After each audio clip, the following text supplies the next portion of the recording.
ओम नमः शिवाय। शिव पुराण श्री रुद्र संहिता का प्रथम खंड 5वां अध्याय। नारद जी का शिव तीर्थों में भ्रमण व ब्रह्मा जी से प्रश्न। सूत जी बोले, महर्षियों, भगवान श्री हरि के अंतर्धान हो जाने पर मुनिश्रेष्ठ नारद शिवलिंगों का भक्तिपूर्वक दर्शन करने के लिए निकल गए। इस प्रकार भक्ति मुक्ति देने वाले अनेक शिवलिंगों उन्होंने दर्शन किए। जब उन रुद्रगणों ने नारद जी को वहां देखा तो वह दोनों गण अपने शाप की मुक्ति के लिए उनके चरणों पर गिर पड़े और उनसे प्रार्थना करने लगे कि वह उनका उद्धार करे।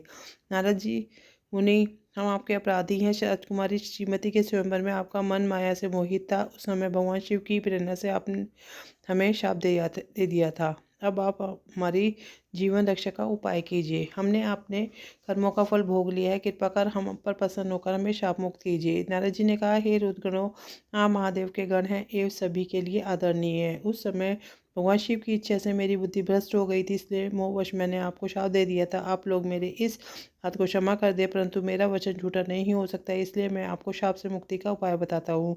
मुनिवर चिरवा के वीर्य द्वारा तुम एक राक्षसी के गर्भ में जन्म लोगे।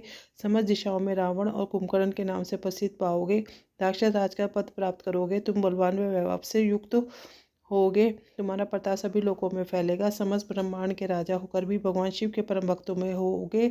भगवान शिव के ही दूसरे स्वरूप श्री विष्णु के अवतार के हाथों से मृत्यु पाकर तुम्हारा उद्धार होगा और तथा फिर अपने पद पर प्रतिष्ठित हो जाओगे। सूत जी कहने लगे कि इस प्रकार नारद जी का कथन सुनकर वह दोनों रुद्रगण प्रसन्न होते हुए वहां से चले गए और नारद जी भी आनंद से सरोवर हो मन ही मन शिव जी का ध्यान करते हुए शिव तीर्थों का दर्शन करने लगे। इसी प्रकार भ्रमण करते करते वह शिव की प्रिय नगरी काशीपुरी में पहुंचे और काशीनाथ का दर्शन कर उनकी पूजा उपासना की। श्री नारद जी की शिव जी की भक्ति में डूबे उनका स्मरण करते हुए ब्रह्मलोक को चले गए।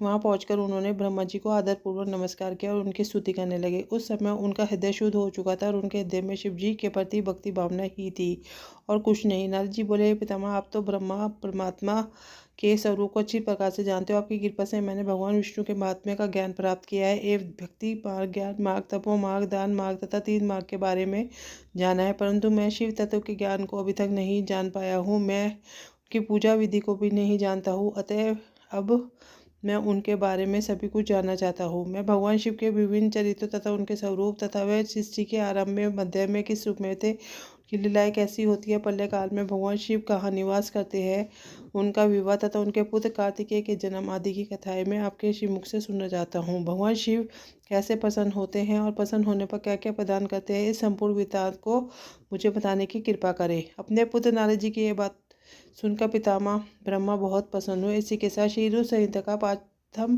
खंड का 5वां अध्याय पूर्ण होता है। ओम नमः शिवाय।